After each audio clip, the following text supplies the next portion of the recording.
Allez, on va perturber un peu l'ordre protocolaire sur cette émission ce matin et on va recevoir au téléphone, comme je l'annonçais au début de cette matinale, Maître Robert Dossou, avocat barreau de Cotonou, ancien président de la Cour constitutionnelle. Maître, bonjour. Bonjour, monsieur Tanguy. Merci beaucoup d'avoir accepté notre invitation ce matin. Quelques jours avant le vote, dans la nuit du vendredi à samedi passé, vous avez effectué quelques sorties pour dire votre position sur certains aspects annoncés pour justifier la révision de la Constitution lors des élections, par exemple, l'opportunité d'une révision et bien d'autres pour enfin dire clairement votre position à cette idée de révision. Alors, vous devez être en train d'applaudir depuis ce temps qu'on a fini le vote pour le destin qu'on a réservé à ce projet, maître. Oh non, je suis satisfait, mais pas du tout rassuré. Pourquoi pas rassuré? D'abord satisfait parce que cette révision est une tentative de constitutionnalisation de système qui a prévalu et qui prévaut jusqu'ici depuis quelque temps dans notre pays, le système consistant à transformer le régime présidentiel en un présidentialisme. Et c'est pour ça que je ne suis pas rassuré. Je ne suis pas rassuré parce que d'autres tentatives vont continuer, parce que je constate que la compréhension même du régime présidentiel a été pervertie dans beaucoup d'esprits. Je reviens sur un double concept sur lequel je me fonde pour apprécier un régime politique, un système politique. Il y a le régime qui est l'agencement d'ensemble constitutionnel des institutions de l'État. Et il y a le système qui est la manière dont cet agencement est mis en œuvre par les équipes qui se succèdent à la tête de l'État.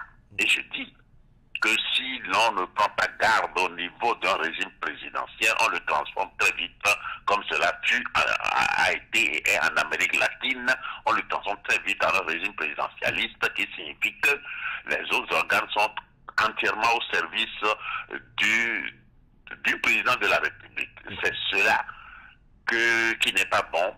Et je constate que certains ont promis de revenir à la charte d'une manière ou d'une autre. C'est-à-dire que la philosophie qui doit inspirer l'action et dériver d'une part la conférence nationale, d'autre part la Constitution, cette philosophie n'a pas bien pénétré encore les gens, et cela se comprend parce que nous n'avons pas d'État. L'État en tant qu'institution n'existe pas en Afrique au sud du Sahara. Et c'est cela qui provoque cette incompréhension et qui fait que nous marquons des impatiences très rapidement, impatients d'obtenir ci, d'obtenir ça, et nous faisons des erreurs qui retardent la consolidation de la démocratie et donc de l'état de droit et par conséquent au fondement l'état lui-même. Alors, Maître Robert Dossou, on sait que beaucoup ont condamné en tout cas les conditions dans lesquelles cette constitution qui devrait être révisée la semaine écoulée a été votée et validée en 2019. S'opposer à sa révision alors qu'on sait qu'il y a beaucoup d'imperfections à l'intérieur qu'on a d'ailleurs dénoncées par le passé. Est-ce que ce n'est pas contradictoire? Rien n'est contradictoire là-dessus. Rien n'est contradictoire. Et puis ceux qui dénoncent, qui disent que c'est une constitution imparfaite, mais ils ont leur opinion. Mais cette opinion n'a pas empêché jusqu'en 2019 cette constitution de bien conduire notre pays et que nous ayons été classés en permanence parmi les régimes à alternance démocratique et qui faisaient des progrès pour la consolidation de sa démocratie. Alors, il y a quand même des arguments qui auraient pu permettre au projet d'avoir grâce à vos yeux tout de même, non? À l'état actuel... Non, arrêtez, aucun argument. Alors, j'en évoque un rapidement, mais... J'en évoque un rapidement et vous donnez votre avis là-dessus. En l'état actuel, aucun président à partir de 2026, par exemple, ne pourrait organiser une élection législative ou travailler avec une majorité parlementaire nécessaire au déroulement de ces actions. Or, on a vu par le passé que l'absence d'une majorité parlementaire à l'Assemblée nationale a toujours été un handicap pour un président en exercice. Vous vous rappelez certainement la mandature de Nicéphore Dieudonné Seglo. Vous avez vu un peu les déboires de Boni Yayi au début de 2006. Est-ce que ce n'est pas aussi un argument assez intéressant? Quand tout cela fait partie de la démocratie, est-ce que les blocages de l'Assemblée ont empêché le chef de l'État d'avancer? Ils ont quand même avancé. Et j'étais au front. À un moment donné, j'étais dans le gouvernement de Nicéphore Songolo. À un moment donné, oui. nous avons suivi. C'est cela la démocratie. Il faut nécessairement que le Parlement soit autonome. Et la philosophie de la Constitution, je l'ai rappelé une fois, j'ai dit c'est la première fois dans notre pays que nous avons créé dans une Constitution un article 73 qui permet de poursuivre un chef d'État qui manque de respect au Parlement. Parce que depuis notre indépendance, tout a été fait pour que le Parlement soit jugulé aux ordres d'un chef d'État. Et nous avons voulu, dans la Constitution du 11 décembre 1990, veiller à augmenter le statut du Parlement, qui est en réalité l'émanation directe du peuple. Alors, certains qui étaient opposés au projet, hein, comme vous, ont avancé l'argument selon lequel l'Assemblée nationale n'avait qu'à régler le problème comme le suggérait exactement la Cour constitutionnelle et pas plus. De votre position de juriste et surtout d'ancien président de la Cour constitutionnelle, le Parlement n'a-t-il pas le droit de trouver ses propres solutions à un problème qui se pose autrement que par les solutions proposées par la Cour constitutionnelle? Le Parlement a le droit, mais lorsque ça oriente vers une déformation du régime d'origine, du régime politique d'origine, nous avons le droit, nous aussi, de nous y opposer et de dire, et de prévenir, de tirer l'alerte pour dire non, c'est pas bon, n'allez pas dans cette direction. Je l'ai fait, je le fais encore et je le ferai encore. La Cour constitutionnelle n'a jamais dit qu'il faut aller modifier la Constitution pour régler le problème posé dans la décision du 4 janvier 2024. Alors, vous dites qu'il y a des tentatives pour revenir à la charge. À quoi pensez-vous? Le code électoral? Non, pas le code électoral. Je suis quelques déclarations de certains députés qui ont été déçus par le vote intervenu. Et puis, je m'appuie sur la pratique du système politique que nous avons depuis quelques années. Je m'appuie là-dessus pour dire que la philosophie du régime présidentiel n'habite pas encore tout le monde. C'est tout. C'est ça qui crée mon inquiétude. C'est pour ça que je dis, je suis satisfait que la constitutionnalisation de la tendance présidentialiste n'ait pas été faite, mais que je ne suis pas rassuré, ils reviendront à la charge d'une manière ou d'une autre. C'est ça. Maître Robert Dossou, on va changer de sujet rapidement. Hein. La semaine écoulée, notamment le mercredi 28 février dernier, donc cela faisait exactement 34 ans, jour pour jour, que la Conférence nationale des forces vives de la nation fermait ses travaux au PLM Alédio de Cotonou. Vous avez été un acteur majeur de ce rendez-vous national et international, notamment dans l'organisation, mais aussi vous aviez été un grand acteur du passé politique du Bénin. Avez-vous vraiment le sentiment que la démocratie a été, avec les 34 années qui sont passées, le meilleur choix qu'il ait fallu faire? Il n'y avait pas d'autre choix. Nous avons conjugué tous les choix possibles dans ce pays.